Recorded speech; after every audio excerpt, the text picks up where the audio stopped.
Hello everyone. Today we're doing Unit 6, the alternative to practical for international A-level edexcel biology.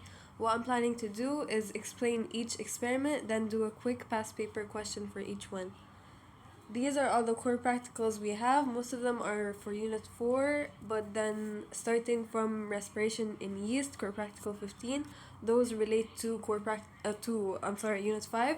So I really suggest you quickly go over the Unit 5 and Unit 4 content. First experiment is core practical 10. Core practical 10 talks about the factors affecting photosynthesis. In our syllabus, that includes temperature, carbon dioxide concentration, light intensity, and light wavelength. Intensity and wavelength. So how do we investigate each one of those? In each experiment, you're going to control all the other variables other than the variables you're investigating. So if you want to see the effect of temperature on photosynthesis, which is this experiment here, you're going to control all these other factors. So how do we do each one? First, for temperature, you're going to use a thermostatically controlled water bath right here, and you're going to change the temperature to whichever one you're investigating. Then you're going to measure the amount of oxygen produced. For carbon dioxide, you're going to put a different amount of sodium hydrogen carbonate, or not use sodium hydrogen carbonate at all. For the light intensity, you're going to change the distance between the lamp and the actual pond weed. For light wavelength, you're going to use a light filter. What is a light filter? It's this sort of colored clear sheet. For example, it could be a pink tinted one. It'll block a certain wavelength of light. So with no light shield, the plant can absorb any wavelength it can absorb. But when you put a light filter, the light filter blocks out certain wavelengths. So we can see how that affects the photosynthesis. For all of the investigations mentioned, for all the factors, we are gonna leave it first to acclimatize. What is acclimatization? It just gets used to the environment so that the previous environment doesn't affect the actual results of the investigation. And you can either say that you're gonna set up a photosyntometer, or you actually draw it in the exam. Personally, I recommend you draw it so the examiner knows what you're talking about. You draw the lamp, and you draw the pondweed in the test tube, and you draw the water bath if it's this experiment, and then you draw the gas syringe that's gonna collect the gas produced. Here is a question for core practical 10. First, it says the photograph shows a certain aquatic plant. These plants live in ponds, lakes, and rivers in North and South America. If the stem of the plant is cut underwater, bubbles of oxygen gas are released from the end of the cut stem during photosynthesis. The question it asks us here for 5 marks, it asks us to describe an experiment to investigate the effect of temperature on the rate of photosynthesis. It can ask this same exact question for 9 marks, so I put more details than I should have. I'll point out the marks here. So first, for any experiment that's at the end of the paper, which is question 3, you have to state the dependent variable as I'm showing here. You just say dependent variable, and you write your dependent variable. Here, our dependent variable, the one we are measuring, is the volume of oxygen. Then it also gives you lots of marks for the control variables. Sometimes it's 2 marks, sometimes it's 3, but here it was only 1 mark because it's a 5-mark question. So you can control the pH using buffer, and you can control the light intensity by putting the light bulb at a set distance. For the method, first you set up the pondweed in a photosyntometer to measure the gas volume produced. And for any photosynthesis experiments, you give time for the pondweed to acclimatize, and then you set up at least 5 appropriate temperatures using a thermostatically controlled water bath. You add sodium hydrogen carbonate, because that gives the plant CO2 for photosynthesis. You add it in excess, so it is not a limiting factor for this experiment. And then finally, you can measure the volume of gas collected per unit time, because we want to measure the rate. And then you give the equation of how to measure the rate, which is volume over time.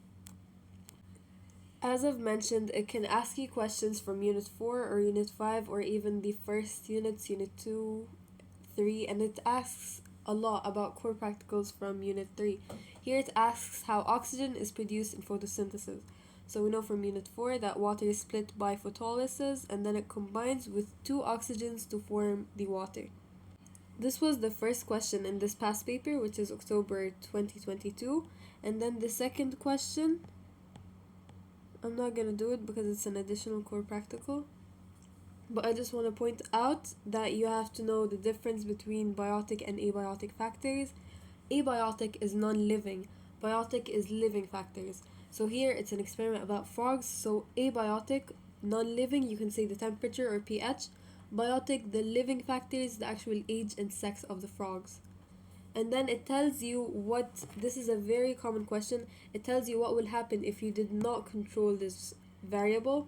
The results will not be valid, and you have to know how to control these variables because this is a very common question. For the 11th core practical, we have measuring the ecology, which is measuring the distribution and abundance of species in a certain area. We have quadrants, as you can see here, and then we have transacts. As you can see, a quadrant is this sort of squared mesh that has little boxes, while a transact, you just at regular intervals you count the amount of species that you have there. So this is used for random sampling, and this is used for systematic sampling.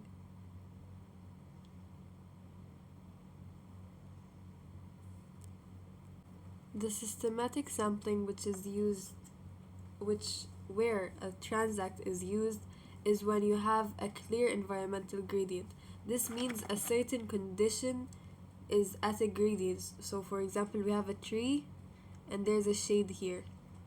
We can say that as the shade lessens, for example, we find more plants because they want to photosynthesize or something. Or for example, we have a beach, and then we see as we go further away from the water, we find more organisms like crabs or something. Okay, so how do we actually investigate this? We use a belt transact as I showed you. So we have regular intervals where we put a quadrant to see how much organisms we actually have there. So after you choose your area, you lay the belt transacts across the gradient. So for example, starting with the most shaded part till wherever. And then you place the quadrant at the 0 meter mark, which is here or here. And then you count the number of species being investigated in the quadrant on the percentage cover and then you record the results on a suitable table, and then you take the measurement of the independent variable being the independent variable here being investigated is the light intensity, which you can measure with a light sensor. But for the beach example, you can say that the distance away from the water is the independent variable, which is being changed. And then you repeat step 2, placing a quadrant every 2 meters down the transact, as I showed you the belt transact, to take the samples because you've already taken 10. And then you repeat the steps 1 to 3 in different areas at the same site with the same environmental gradient. For example, at another tree. You would use a quadrant for a question like, if you want to measure how many daisies are in a certain field, how are you going to do that? That field is huge. So we can't actually go and measure every single daisy there or every single flower there. So what you're going to do is first, you're going to get a map of the place that you're investigating, and then you draw a large grid over it, and then you label each one with a certain number. Then you use a random number generator so that you can get random coordinates where you're gonna place the quadrants. And then when you take enough samples, quadrants, we can say that the sample or the number we're gonna get is pretty reliable now because we took a lot of samples. And then you just multiply it by the area. So for example, you found that on average in this 1 meter by 1 meter quadrant, you have maybe like 3 daisies or 13 daisies. You just multiply it by the whole area of the field, and then you have the amount of daisies in the whole field. Here is a question for the 11th core practical ecology. So it's telling us that the photograph shows a certain grasshopper. It's only found in a small part of New Zealand. They are approximately 4 centimeter long. This is giving us hints because this is the last question in the paper. It's gonna ask us about preliminary work. Preliminary work is the work that you do before you do the actual experiment so that everything goes smoothly and you actually find out how to do the experiment. And then it's most active between November and March. This is another hint that it's 4 centimeter long. You have to find a suitable method of identifying the species. 4 centimeter is tiny. You have to find how you're gonna spot it. In November and March, you are gonna find the actual time that you're gonna do the experiment where it is most active so you can spot more. And they are mostly camouflaged. This also tells us that you need to find a suitable method to identify and spot the species. So here it's asking us, this is the hypothesis: the population in the natural gravel area will be larger than the population on unused gravel road. As you can see here, you are investigating between two areas, so you're gonna use the quadrant method because, as we said, we want to know the actual abundance of the species. We're comparing between two different areas. There is no actual gradient like a water body or a shaded area, or what's another example? Or, for example, being close to a certain food supply place, for example, a place with many fruits. Okay, so first it's asking us to describe the preliminary practical work. So we have to find a suitable way to identifying and how to count them, for example, using a tally counter, and find the time the grasshoppers are most active so we can actually spot more of them and conduct the experiment in that time. Moving on to the actual methodology, for 8 marks, it's asking us how we would control and monitor important variables and a detailed method for the experiment. Our first mark is the number of grasshoppers per unit area, which is the dependent variable. What we're trying to investigate here is if the number of grasshoppers per unit area differs depending on the time of the year. So first you sample a known area on both sites, and then you draw a large grid over images. As I said before, we're using the quadrant method. We're going to draw a large grid and then place quadrants and measure the amount of grasshoppers. You have to control the temperature and light intensity, which is impossible, but we're going to try as hard as we can to conduct the experiment when temperature is similar and light intensity is similar. And then you repeat for the whole sample area, like quadrants, you place more quadrants for an increased sample area. And then you repeat the whole experiment at a different time of the year because we said that we want to investigate if the population density changes in November and March too. And then lastly, we give the actual equation. Population density is the number of grasshoppers over the area. The last question it asks us is 3 limitations of the proposed method.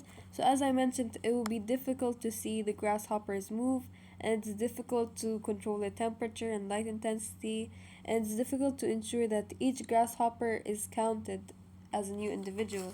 Because, for example, you see a grasshopper and you counted it, but you just saw that grasshopper somewhere else 5 minutes ago and you also counted that. So we can never mark them with a color or something that we can actually ensure that we're only counting new ones. In each question and the last question of each paper, it asks us how to record the results. So here we have to see the statistical tests and draw the bar graph and draw the table where we're going to put our results. This is just a very rough sketch, but you just show the natural gravel area and an unused gravel area, and here are the numbers for the population, and you have to include the units, population per kilometer squared. And then you include the error bars and everything. Grasshopper population, kilometer squared. The natural gravel area and the unused gravel area. And then the statistical tests we're going to use is student t-test. Core Practical 12 is about the effect of temperature on the development of organisms.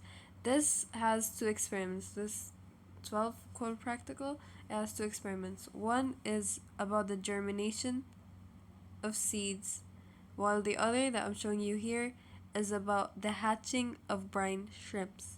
So how do we do this? We basically, at different temperatures, we see how many brine shrimps have hatched. I put an image here of brine shrimp eggs and the hatched brine shrimps so you know what's going on. So as you can see, the brine shrimp eggs are tiny. You actually need a magnifying lens so that you can count the eggs, so that you can have an equal amount of eggs starting with in each beaker. So first, you're gonna use 5 different temperatures, 5 different beakers. Each one will have around 40 brine shrimp eggs, and you can use a wet paper towel to transfer the eggs so that none fall or they just go missing somewhere. Okay, so you pick them up and transfer them, and then after around 1 day, you can count the amount of brine shrimps that hatched in a certain time interval. And then you have to control the pH using a buffer and the light intensity by putting a bulb at a certain distance away from the beaker of the brine shrimp eggs. You also have to put 2 grams of salt each 100 centimeter cube of water so that you can get the conditions to be as similar to the actual ocean that the brine shrimp lives in as possible. And then lastly, you repeat for each temperature and calculate a mean. For the seedling version of this experiment, we are investigating the seed germination. We're going to count how many seeds germinate in each temperature.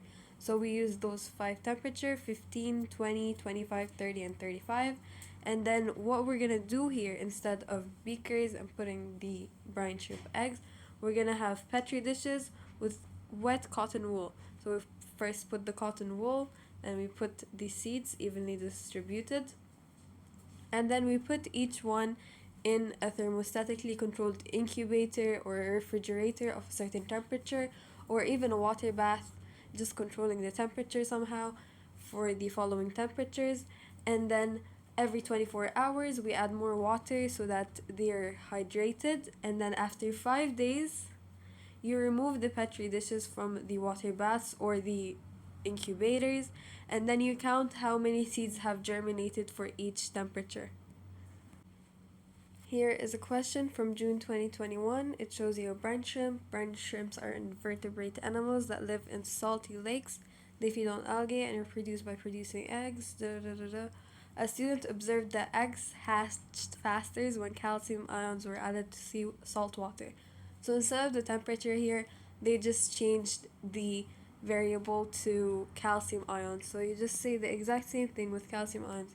Describe an experiment to investigate the effect of calcium ion concentration on time taken from brine shrimps to hatch. Here, as we did before, first we say the dependent variable, which is the number of eggs hatched per unit time. And then you say the actual method. So first you place the 40 brine shrimp eggs in each beaker. For each calcium ion concentration, we use 5 different concentrations. And then you control the light intensity by placing a bulb at a set distance from the beaker. And then you count the number of shrimps hatched after a set amount of time. I said 1 day. The least you can say is 3 hours, the most you can say is 3 days. And then you repeat for each concentration and calculate a mean. Then it asks us for abiotic factors, which is non-living factors that can affect the experiment. I said temperature and pH. How can you control the pH? Using a buffer solution added to the beaker. And this is a very common question. What will happen if it's not controlled? The results will not be valid. This one is for the development of plants with the temperature. It's from June 2018 if you want to solve this question. It asks us about safety issues and preliminary work. For the safety issues, you can talk about broken glassware, high temperatures, or getting allergic to anything or getting irritated by any enzyme. For the preliminary work, you can practice the method to see if it works. You can find suitable temperature. You can find a suitable enzyme concentration. Here it asks us about the method, and this is a past paper that's quite old, so it's not the same mark distribution as the new ones. Here's the answer. You identify the dependent variable. You state that you use at least 5 different concentrations, and then you say the rest of the steps. And very important to say that you repeat at each concentration and take a mean. And then, like the new past papers, you say how the data is recorded and analyzed, and lastly, the limitations of the method.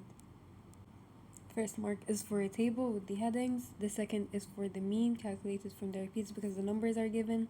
You draw a line graph with the axis labeled, and you say which correlation or statistical test to use. For the limitations, it's difficult to control the variables that affect the rate of the growth, like temperature, for example. It's difficult to control, and it's difficult to determine the endpoint, and that there is only one source of enzyme used. Core Practical 13 talks about growth of microorganisms in liquid cultures. So instead of the agar jelly with the nutrients that we used to use in the AS, Core Practical 9, where we used to place wells and place extracts in them, and then investigate the antimicrobial properties by measuring the zone of inhibition. Here we do something else. The liquid cultures grow in a nutrient broth. A nutrient broth is just this liquid where we have nutrients that the bacteria could need, like glucose. And then we put the actual bacteria inside. And then what happens? As you can see in this image, we use this device that measures how much light is going through the culture, which is called a light sensor. You can also use a colorimeter. How is this done? As you can imagine, the more microorganisms that are in the culture, the more opaque it becomes, so it lets less light through. So this is basically what we're gonna do. We're gonna investigate the antimicrobial properties by investigating the amount of light or the turbidiness of the culture, how much light can pass through. Because if you have a very good antibiotic or an antimicrobial extract, more light will be able to pass through because less bacteria was able to grow compared to no antibiotic or antimicrobial extract at all. The bacteria will grow freely and light won't be able to pass through. Barely any light will be able to pass through. If a question asks you to investigate the antimicrobial properties of a certain extract, you can use the agar jelly method or the liquid culture method unless it specifies for you, as it did here in October 21. It specifically asked about the growth of a certain bacteria in a liquid culture, and the extract we're measuring is the pineapple juice. So, as we do always, we say the dependent variable first, which is the turbidity or the absorbance, the number of bacteria in the liquid culture in the rate of time, because we are talking about rate.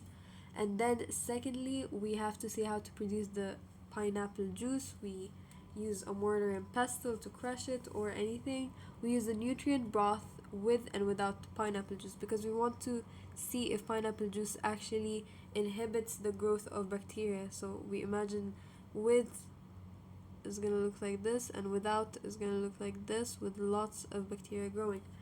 Okay, and you can say use concentrations of juice, but you have to have one without any pineapple juice at all.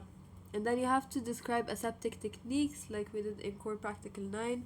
So for example, you work near a working Bunsen burner or flaming the neck of bottles, and very important to disinfect the surfaces that you're working on. And then you take a sample at several intervals. So for example, every hour you come and check on the bacteria, how much it grew, by putting it in the light sensor machine with the data logger. And then you count the bacteria, you say using the data logger or colorimeter, the absorbance or transmission. And then you calculate the growth rate. So for example, the number of bacteria growing per hour. And then the control variables, you can get 2 marks for the control variables, temperature and pH. You control the temperature using a thermostatically controlled water bath, pH using a buffer. And then you repeat for each concentration or each set, and then you repeat the whole investigation and measure the mean for each set. Other than the method, first it asks us to describe preliminary work that we're going to do before the experiment. You can say finding a suitable concentration of pineapple juice, time scale for growth, and a suitable temperature and pH for bacterial growth. Then it asks about 3 limitations of the proposed method. You can say that an uneven distribution of bacteria makes it difficult to count, or they're clumped together. And what else? Factors related to colorimeter use, factors related to serial dilution. Okay, just those. Core Practical 14 is very similar to Core Practical 9. It's basically the exact same thing. You measure the zone of inhibition, you measure the antimicrobial properties. You prepare the extract, you prepare the bacterial agar plate, broth, whatever you're going to use. You apply the extract either by wells, which is little holes in the agar, or by using discs, which is a sort of circular piece of paper that you can dip into the antibiotic and then put on the agar. You can measure the zone of inhibition using a ruler, and then you have to describe the aseptic techniques that we just described the slide before. And then you can use a control for comparison where you put water instead of the antibiotic. Then you incubate for a certain temperature, less than 30, and then you can say your control variables, for example temperature and pH. It's basically the same thing again, but with the agar jelly. Here's a question for Core Practical 14 in, what was this again, June 23. There's another one in January 2024. I don't know if I'm gonna do it. Okay, so it tells us that the photograph shows leaves, and then the student has the hypothesis that these leaves have antimicrobial properties that reduce bacterial growth. We should plan an investigation to find evidence to support or reject this hypothesis. So first, the preliminary work. You can say using a suitable method of extraction, age of leaves, concentration of extract that you're going to put in the agar wells, finding a suitable temperature. Most of the time, finding a suitable temperature for the experiment is one of the preliminary work. And then you find a suitable method to measure the zone of inhibition. For the method, you clearly state the dependent variable, zone of inhibition. Doesn't want to highlight, whatever. Okay, and then you say the control variables. You control the temperature using a thermostatically controlled incubator, and the pH using a buffer. For the method, first you have to say the method of extraction. You crush the leaves with a mortar and pestle, and then you add a known volume of water. Secondly, you streak the agar jelly with bacteria, then you apply the extract in wells. Thirdly, you fill one well with water as a control experiment so that you can compare. Okay, and then you incubate at 25 degrees Celsius. You have to say a temperature below 30 degrees Celsius for 24 hours. You measure the zone of inhibition with a ruler, and then lastly you repeat the whole experiment to calculate the means and standard deviations. Here you have to give a table with the headings and the units, and you have to state the mean here, and then you have to draw a bar graph and also include a statistical tests. Lastly, it asks you for the limitations of the method. First, it's difficult to measure the distances because they're very small. It's hard to measure them precisely, and we also test one species of bacteria only, the antimicrobial properties might not work as well with other types of bacteria. There is a risk of contamination. It's hard to avoid contamination. And the bacteria cultured in aerobic conditions, and the gut is anaerobic. In the beginning of the question, it said that it is used to treat certain gut infections, but the gut can be anaerobic, and we cultured aerobic bacteria. And with this, we are done with the first half of the core practicals and everything relating to Unit 4 in the core practicals. I should be able to upload the second part of this video in the next hour or so. Thank you for watching. Core Practical 15 talks about the respiration in yeast. You can measure the rate of respiration in yeast using one of two ways. The first way, the one in the syllabus, is the redox indicator. So, as we know, in oxidative phosphorylation, NAD and FAD carry hydrogen ions. So, when they release those hydrogen ions, they are being oxidized because oxidation is a loss of hydrogen ions or the gain of oxygen. So when they release those hydrogen ions, those TTC redox indicators gain those hydrogen ions and are then reduced. So when this happens, their color is changed to red. And the more TTC molecules are changed to red, the higher the rate of respiration, because that indicates that there is an increase in oxidative phosphorylation, there is an increase in the production of FAD and NAD. So to prepare the yeast, you put yeast with glucose and distilled water, mixing them and then letting them acclimatize or stabilize for 24 hours before you start the experiment. For the experiment, you add TTC to yeast, and then if this is about the temperature effect of rate of respiration, you wait for the water bath to make the actual boiling tube reach that temperature. And then you quickly pour the TTC solution into the test tube with the yeast, and then giving it a stir so that it's evenly distributed, and then you stop the timer once it turned red. The less time it takes to turn red, the higher the rate of respiration, and then you do this with the rest of the temperatures. Here is a question from January 2022. The photograph shows the seed cells, and the student has a hypothesis: the higher the temperature, the faster the rate of respiration, and we have to plan an investigation.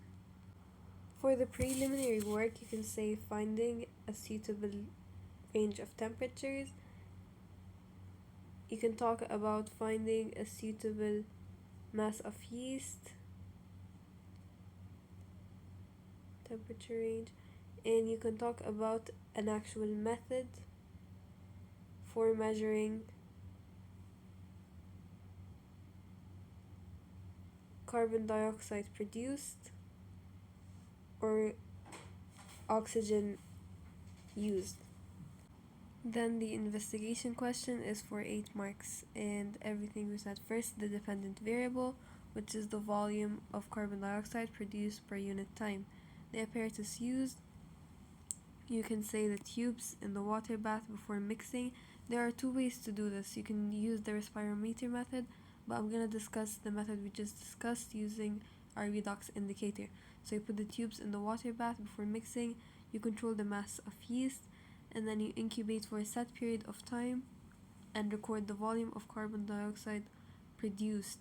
How do we do this? By recording the time for the change of the redox indicator or TTC into the red color. You have to state 5 temperatures from 5 to 55. I would say 10, 20, 30, 40, 50 because that's the easiest range. And then you say your controlled variables. You can say pH using a buffer, and temperature we change it in this one, and then the concentration of the redox indicator. And then you repeat for each temperature, or repeat the whole experiment, and then measure the mean for each one. And the rate of respiration is the time taken for color change. The time for color change is calculated, and then 1 is divided by that time. For the limitations of the proposed method, you can say that it's difficult to spot the endpoint. for the timer.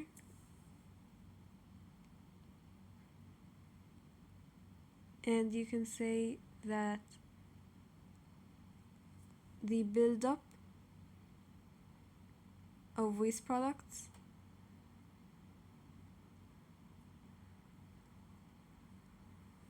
might affect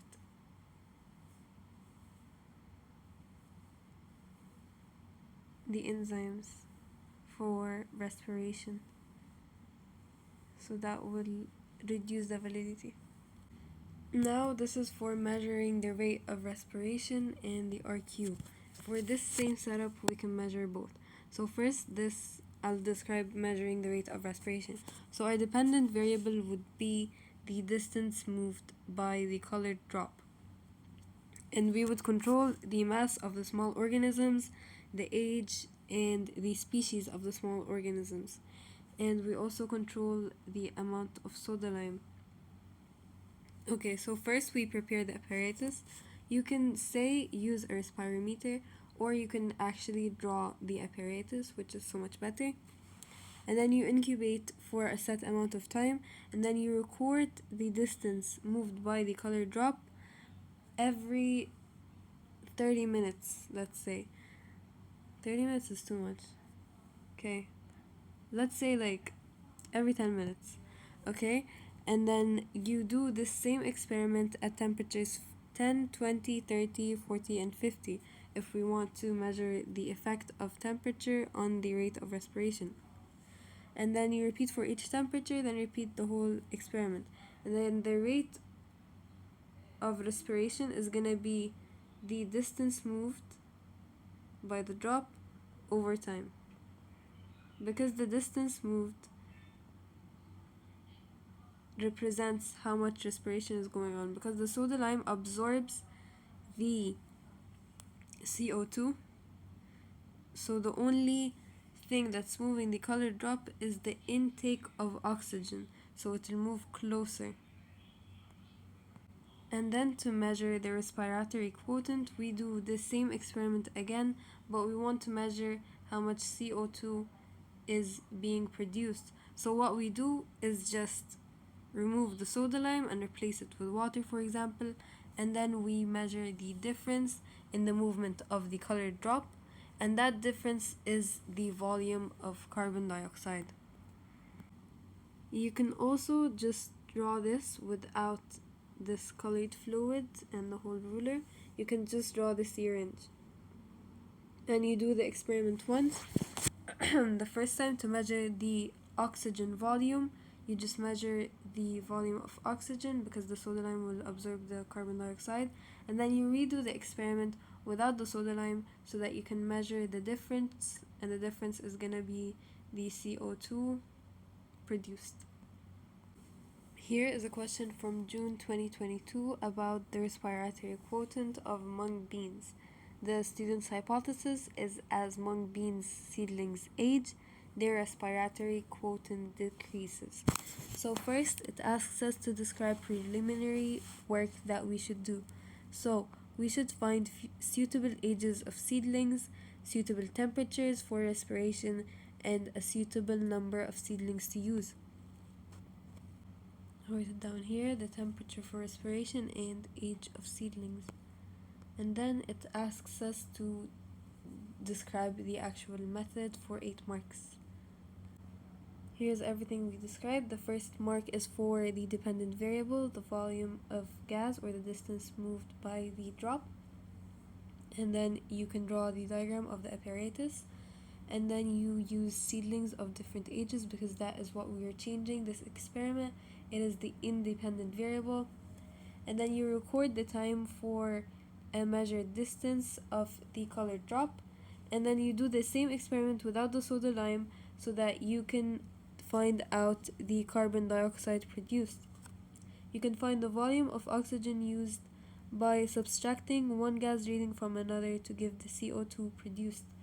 And then the temperature needs to be controlled. This is our control variable by using a thermostatically controlled incubator or water bath. And you have to sterilize the surface of seeds so that you can prevent any contamination. And then RQ is carbon dioxide released over the oxygen consumed. Then it asks us to describe how the results should be recorded. So first we give an actual table where we state the RQ and the CO2 in centimeter cubed, and the O2 also in centimeter cubed, and here we write the age,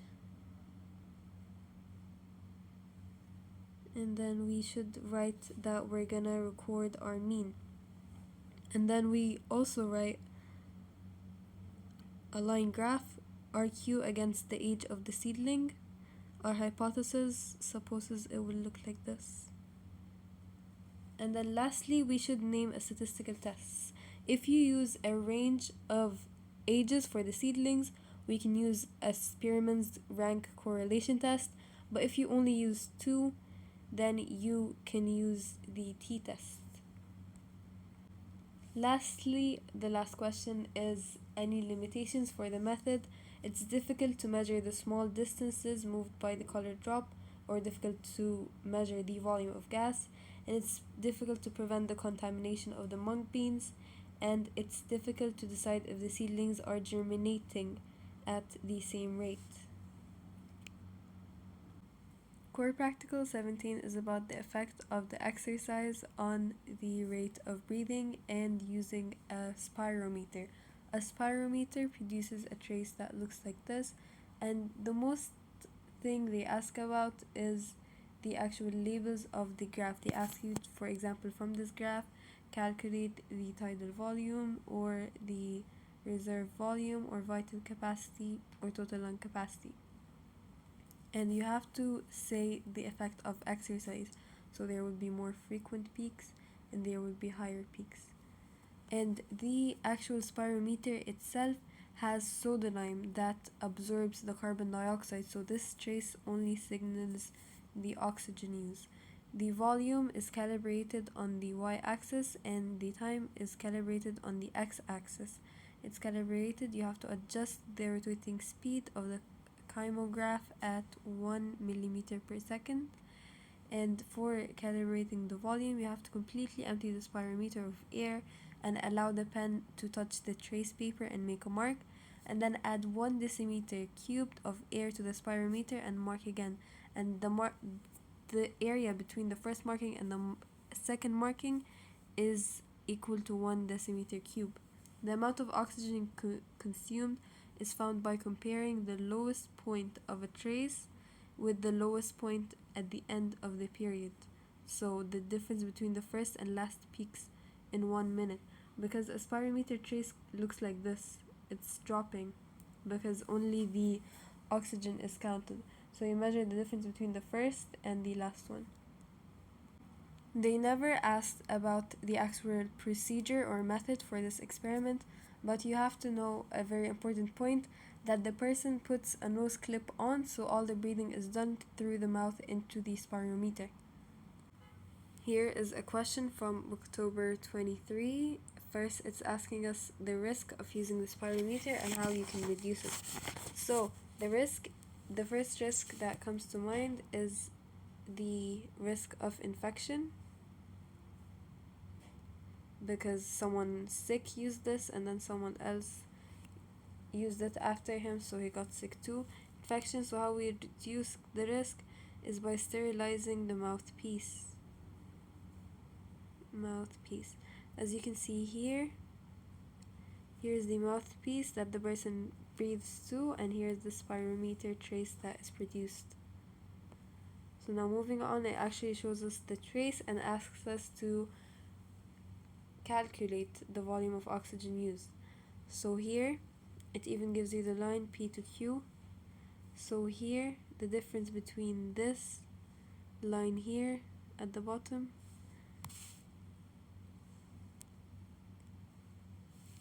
here and this one, there we go. Between P and Q, I found the number to be 0.85, and the seconds is 140 seconds. If we're gonna use decimeter per second. Then we're gonna divide 0.85 by 140. This will give us 6.1 times 10 to the power of -3, and here is our final answer. Moving on, it asks us to state 2 biotic factors that can affect this investigation. Biotic means living factors, so the sex of the student and the age of the student and the BMI of the student. How can we control one of these factors? We can control the age by using students of the same age group, born in the same year.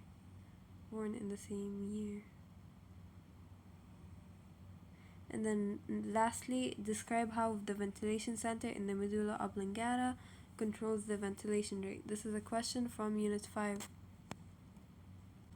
If you want to practice another question, this question from October 2021 is very similar. It even has the same question about biotic and abiotic factors and the effects of not controlling them. Our very last core practical 18, is about the production of amylase by the cereal grains. So what we do in this experiment is that we add gibberellin enzymes to a certain germinating seed, and then we put it in an agar plate that has starch on it. So the more gibberellin we add, we notice the more starch is digested. So when starch is digested, we find a clear zone around this cereal grain. So here, well, this looks so much smaller, but whatever. Okay, let's pretend that this is all starch. And here is digested starch because the germinating seed produced amylase. Here is a question from January 2021. So it tells us that wheat grains store starch in the endosperm. During germination, the embryos release amylase from the cells surrounding the endosperm. The starch is then digested by the amylase, which allows the embryo to grow. Abscisic acid inhibits the germination of wheat grains. So the student formed the hypothesis that the greater the concentration of ABA, the smaller the production of amylase by the wheat grains. And now we have to plan an investigation. For the preliminary work, you should find suitable concentrations of ABA, you should find suitable temperatures for starch digestion, and a suitable way of measuring the starch digestion. It gave us 8 marks for the actual method or explanation. So first, the dependent variable is the size of the clear zone. And then you have to describe aseptic techniques, for example, rinsing the endosperm in sterile water or sodium hydrochloride. And then you soak the endosperm with ABA and you place it on the starch jar. And then you store it for a certain amount of time, 24 hours or 72 hours. And then you measure the clear area, for example, by taking several diameter measurements. And then you identify one control variable and how to control it, for example, temperature using a thermostatically incubator and pH using a buffer. You repeat at each ABA concentration or repeat the whole experiment, and you test at 5 different concentrations of ABA. Then how to write or note down the actual results and how to analyze them. You draw a table and a line graph and you state an appropriate statistical test. You can say Spearman's rank correlation test between the ABA concentration and the actual starch digestion. And lastly, the limitations of this method is that it's difficult to measure small clear areas because of how tiny they are, and it's difficult to maintain aseptic techniques and they can get contaminated, and growth regulators may affect the amylase production. With this, we are done with all the core practicals, but additional core practical that comes up often in past papers is the additional core practical about habituation of organisms. With this, we are done with all the core practicals for Unit 6. Thank you so much for watching this video. I hope it was helpful. This is actually the quickest I've ever made a video. It took like 3 hours to make, while normally it takes me around 12 hours to make a video. So I'm sorry if this is a bit rushed, but I absolutely procrastinated making this.